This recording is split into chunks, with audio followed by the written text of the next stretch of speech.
That Long Town of Wine to Cross, inspiré d'un poème d'Emily Dickinson, musique du compositeur tchèque Miroslav Srenka, interprété par la violoniste Malika Yesetova, était la première œuvre donnée vendredi 17 mars au Grimaldi Forum en ouverture du Festival Printemps des Arts 2017, un festival dont la programmation mêle avec bonheur les grandes œuvres du répertoire, des œuvres contemporaines et des créations.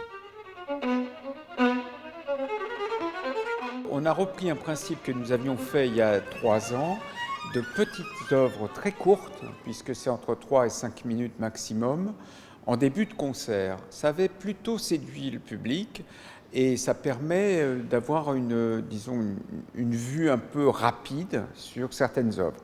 Mais là, on a commandé aussi, c'est là la différence ce soir, c'est on a commandé une grande œuvre à un compositeur suisse.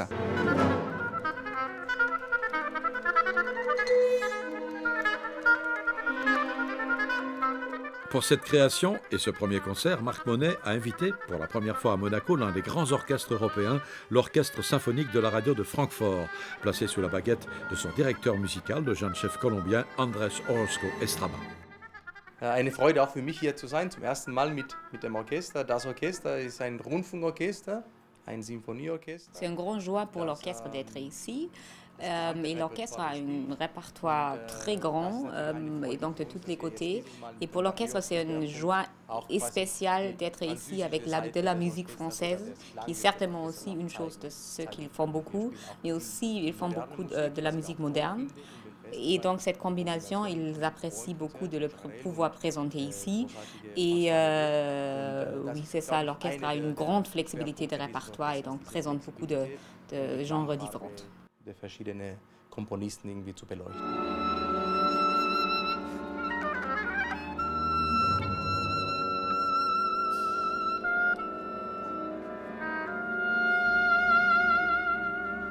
Cette commande du Printemps des Arts de Monte-Carlo, un concerto pour hautbois et orchestre de Michael Jarrell, est une œuvre dédiée à l'un des meilleurs oboïstes solo d'aujourd'hui, François Leleu. Elle a pour titre Aquatinte.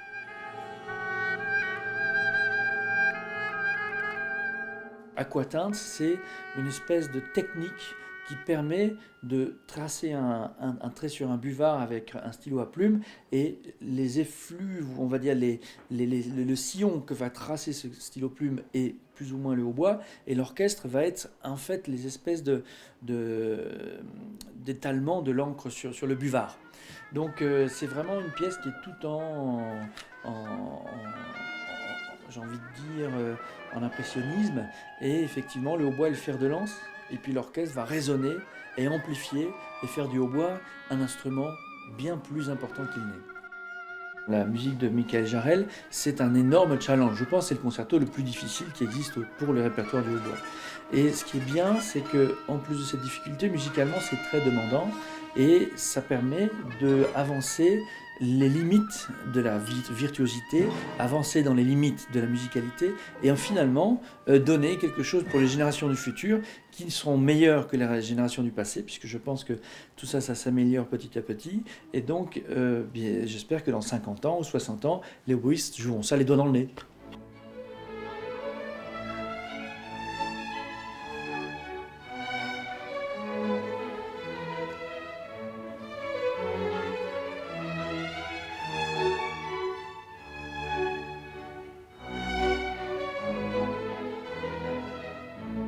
En deuxième partie, l'Orchestre symphonique de la radio de Francfort, toujours sous la direction d'Andrés Orozco Estrada, a interprété l'une des œuvres les plus célèbres d'Hector Berlioz, la Symphonie fantastique.